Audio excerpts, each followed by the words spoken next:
ఇవాల్టి పేపర్లో వచ్చినటువంటి కొన్ని ముఖ్యమైన అంశాలు మాత్రమే, సామాజిక కోణంలో ఆర్థిక కోణంలో ఉన్నటువంటి అంశాలు మాత్రమే దీంట్లో ఇస్తాను.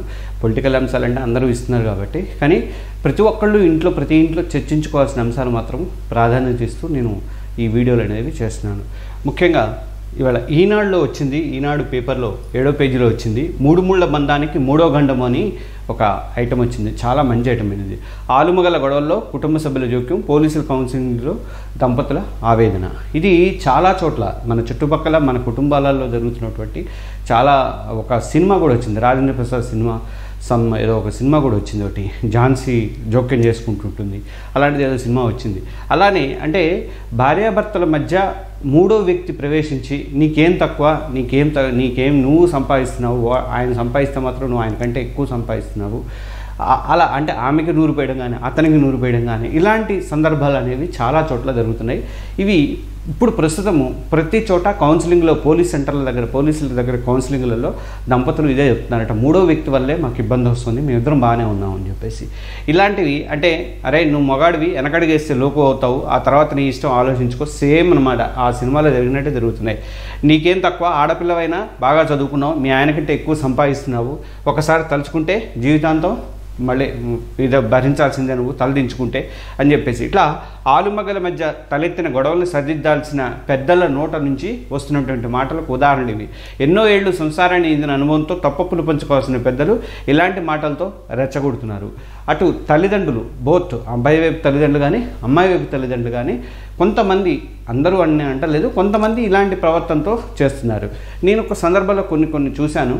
అంటే ఒక ఆడపిల్ల ఒక పెళ్లి చేసుకొని పుట్టింటికి వెళ్ళిన తెల్లారి నుంచే ఆ అమ్మాయికి ఏదో పని చెప్పేయాలి, అమ్మాయిని ఏదో వాడేసుకోవాలని చెప్పేసి కోడలను చూసే అత్తలు కూడా ఉన్నారు. అలాంటి పరిస్థితి అంటే నిన్నటిదాకా నీ కొడుకులకి నీ భర్తకి నువ్వే చేసి పెట్టావు కదా, ఈరోజు ఒక్కరోజు రాగానే అమ్మాయి మీద పడేస్తే అమ్మాయి మొన్నటిదాకా చదువుకొని వచ్చింది, ఉద్యోగం చేసుకొని వచ్చింది, ఒక్కసారి పని భారం. అంటే చాలామంది ఆడపిల్లలు ఇప్పుడు ఈ మధ్యకాలంలో పనులు కూడా నేర్చుకోవట్లేదు. వాళ్ళకి మళ్ళీ ఒకేసారి భారం వేయడం అంటే చిన్నగా నేర్పి, అంటే ఒక సంసారాన్ని ఒక సరిదిద్దుకునే వ్యవస్థలాగా ఉండాలి తప్ప మనము తెగేదాకా ముడి లాగొద్దు అనేది నా ఉద్దేశము. అలాంటిది ఇక్కడ ఇలాంటి మాటలతో పెద్దవాళ్లే రెచ్చగొడుతున్నారు. తోడు లేకుండా బతికేయచ్చు అంటూ తమవారిదే పై చేయి కావాలనే ఆ దంపతుల మధ్య ఎడమని పెంచుతున్నారు, మధ్య ఎడబాటుని పెంచుతున్నారు. 2 నిమిషాలు మాట్లాడుకుంటే పరిష్కారం అవుతుంది. భార్యాభర్తలు ఇద్దరు కలిసి కూర్చుంటే నీకు వచ్చిన ప్రాబ్లం ఏంటి, నాకు వచ్చిన ప్రాబ్లం ఏంటి, ఇట్లా చేసుకుందని ఎమికబుల్ సొల్యూషన్ని తెచ్చుకుంటే చాలా ఈజీగా ఆ సంసారం అనేది ముందుకు పోవడానికి అవకాశం ఉంటుంది. కానీ చిన్న విషయాలకే అటు మూడో వ్యక్తి ప్రవేశం వల్ల ఈ ఇద్దరు కలిసి కొట్టుకునే పరిస్థితి, విడాకుల దాకా వెళ్ళే పరిస్థితి వస్తుంది. కాపురంలో కలతలు అధిగమించేందుకు పిల్లలకు సమయం ఇస్తే చాలని నగర she teams director DCP doctor Lavanya Naik Jadhav చూస్తున్నారు. అంటే వాళ్ళకి వాళ్ళు మాట్లాడుకొని అరే మీరు మాట్లాడుకోండి, మీరు ఒక సొల్యూషన్కి రండి అని చెప్పి వాళ్ళకి అవకాశం అనేది మన పెద్దవాళ్ళు ఇవ్వట్లేదు. పెళ్ళైన 2 ఏళ్ళు భార్యాభర్తలు ఇద్దరు మంచి కంపెనీలో పనిచేస్తున్నారు. అత్తమామలు తరచూ రావడం ఆమెకు నచ్చలేదు.